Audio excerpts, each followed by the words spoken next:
So let's talk about how to use Ahrefs for blogging.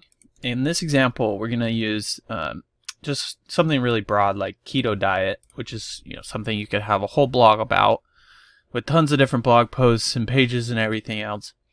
But when you're running a blog, it's important to be targeting the correct keywords. Most people when they're blogging, they're trying to rank their blog at the very top of the search results. Like this one here, Healthline, is ranked #1 for this keyword. And it's potentially bringing them 126,000 visitors per month just from Google organic search traffic. Now, if you don't already have an Ahrefs account, you'll want to get one set up because it is a paid tool, so you won't be able to use any of this stuff unless you have the account set up. But once you're in there, my recommendation would be to come over to the Keyword Explorer, and you can start adding in some of the keywords that you're wanting to try and rank your blog for. So let's do keto diet just to start out, which is basically where we were. When we put that in here, it's going to give us a bunch of information. One thing to pay attention to is this keyword difficulty. If a keyword has a difficulty of basically in the yellow or red or orange, anything above probably 50, it's going to be pretty difficult to rank for. Like healthline.com is a huge website, probably gets millions if not billions of visitors per month and has tons of backlinks and tons of credibility. So trying to rank for a term like keto diet through a blog post, probably going to be pretty difficult to do. Now, instead of, just willy-nilly choosing a keyword, writing a blog post and hoping it ranks, we can do a bit of digging to figure out what keywords we could be targeting that can actually get us some substantial search traffic coming in. After putting this term into the Keywords Explorer, it's going to give us a whole bunch of keyword ideas. And you can view all of these different terms that are highly matched, basically similar in nature to the existing keyword that we put in here. And then we can sort these by keyword difficulty.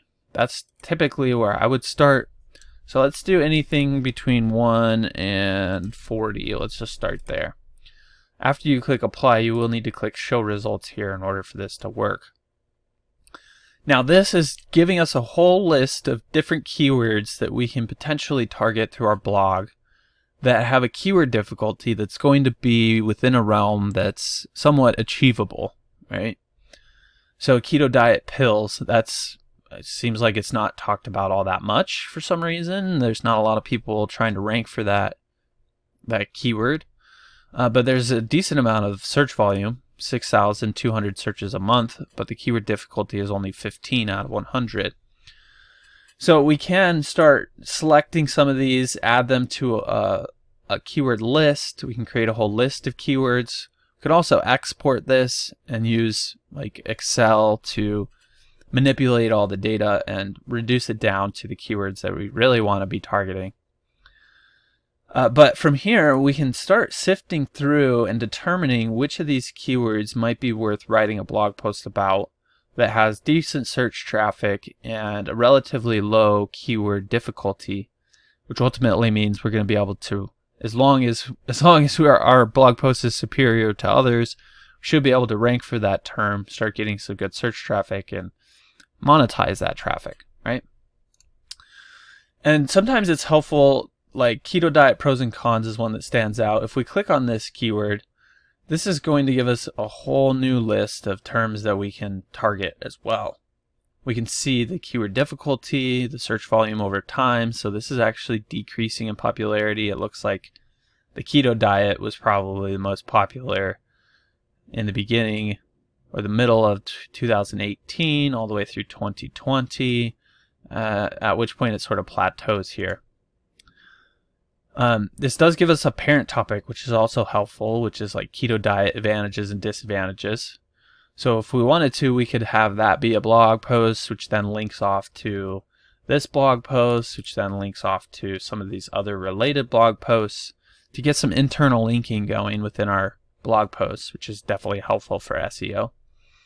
But from here, we can then find a whole bunch of related terms. We can start building out a whole bunch of blog posts on this topic and related topics and just continuously run through that process over and over and over again until we've come up with a whole bunch of topics that we can write blog posts for that don't have a ton of competition, to the point where we can actually potentially start ranking organically with our own blog posts and start generating some traffic from there. So that's kind of how Ahrefs is used for blogging in a high level. If there's anything else that you want to see, don't hesitate to drop it down in the comments below. Or if you had some questions about how any of this stuff works, don't hesitate to reach out. You can just drop those questions below as well, and I'll be sure to get back to them there. If you're like most new business owners, you're probably struggling to get your online presence established, let alone get it to the point where it's bringing you a consistent flow of customers, right? So that's why I created this free course where I actually walk you step by step through the whole process of setting up your online presence. This is the same process we've been using for our clients for over a decade in one of my agencies. And essentially, I'm going to show you how to set up an SEO-friendly business name right from the get-go, how to develop your website really quickly and easily, how to set up your Google Maps listing, start getting some Google reviews, everything you need in order to have a substantial online presence where people can actually start finding you and purchasing your products or services. The best part is I'm going to show you how to do it in under a couple of hours, and all for less than 50 bucks. If you're interested, I'll leave a link below where you can get signed up today. Make sure to check this course out for free right now, because I'm probably going to start charging for this at some point in the future. All right, I'll see you on the other side.